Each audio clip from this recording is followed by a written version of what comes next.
सांगितलेले आहे की कोणत्याही परिस्थितीमध्ये आम्ही अशा प्रकारचे जे कोणी कृत्य करत असेल, आमच्यासाठी हे महत्वाचं नाही, पक्ष महत्वाचा आहे. लोक येणार, लोक जाणार, पण लोक अशा प्रकारचे राजनीतीमध्ये भांडवल करणार असेल तर आम्ही सहन करणार नाही, त्यांच्यावरही ऍक्शन होणार. बरं, तुम्ही म्हणाले तुमच्या शेजारी उमेदवार बसलेला आहे, संजय शिरसाट त्यांच्या समाजाचा आहे, त्यांनी त्यांच्यासाठी प्रयत्न करायला हवा. मात्र संजय शिरसाटच नाराज आहेत, कारण त्यांच्या जवळच्या काही लोकांना तो महापौर पदासाठी संधी मिळत नाही. तर खूप चांगली संधी मिळालेली आहे ना. राजनीतीमध्ये तुम्ही नाराज असेल तर तुम्हाला एक संधी मिळालेली आहे.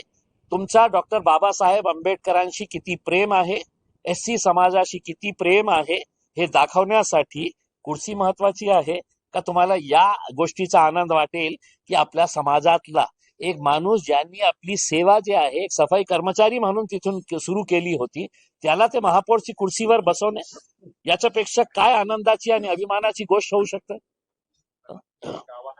पक्षाच्या विरोधात जा आणि आपल्या सगळे उमेदवारांना सांगा की 10 तारखेला त्यांनी अशोक हेवराले साहेबांना मतदान करा.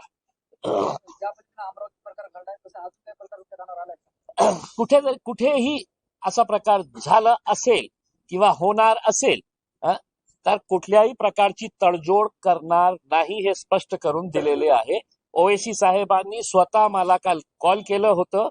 मालेगावच्या संदर्भात काही असं प्रकारचं आमच्या हे येत होतं बातम्या की तिकडे एकनाथ शिंदेचे जे मंत्री आहे ते आमच्या कॉर्पोरेटरचा संबंध.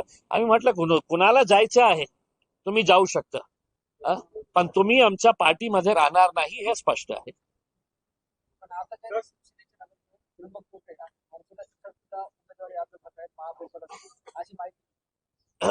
चला ना, मग मी काय बोललो ना, आता संधी मिळालेली आहे, एकदा पाडून देऊ भारतीय जनता पार्टीला सगळं मिळून.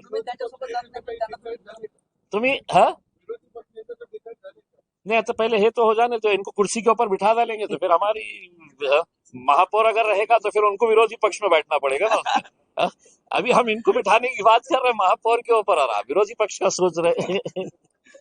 पीएम मोदी ने कल संसद के अपने संबोधन में इस बार कांग्रेस को गालियां दी गई, कांग्रेस होगी तेरी खबर खुदी, इसके ऊपर आप क्या कहेंगे? इंशाल्लाह.